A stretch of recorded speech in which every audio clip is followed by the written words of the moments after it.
is making things out of free stuff from Lowe's Part 1. So I stopped by the most famously free and pretty aisle, the Paint Swatch aisle. When I saw these little windows in these, I knew that they would make perfect bookmarks, so I grabbed up a couple of colors and I took them home. They were a bit on the long side, so I went ahead and I trimmed them down and I rounded out the corners to match the other side. Then it's time for the pretty stuff. I've had these dried flower stickers for a while and I wanted to add those in the blank spaces, so I just cut out the piece I wanted and I made sure it covered the entire square. Then to secure it, I put a piece of clear Scotch tape on top. If you have regular dried flowers, just use more of the Scotch tape on the front of your flowers as well. I threw together a quick tassel, hole punched my bookmark, attached it all together, then it was done. I won't lie, I am kind of obsessed with these. They are so easy to make and I love that you can still see the words through the little spaces. Now the only problem is, how can I show it off without losing my place?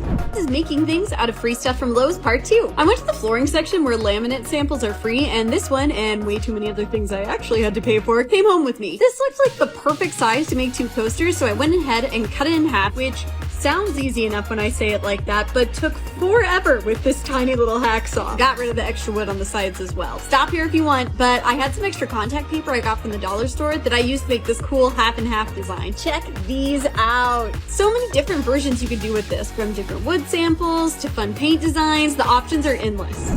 As a housekeeper, my favorite tool has got to be this Dollar Tree mop head. It is so versatile and you can use it in so many different ways. For example, you can buy this huge sponge on Amazon and cut it to make it fit, as the mop head has Velcro on it. So with that, you can use it to scrub the floors, you can use it to scrub the tub, and since it attaches to any pole, you basically have a really long reach, making cleaning tubs and showers just that much easier. And because it has a Velcro on it, you can use a micro towel on it and it'll stay in place to clean your very tall windows or mirrors. And lastly, it has an attachment to dust your walls.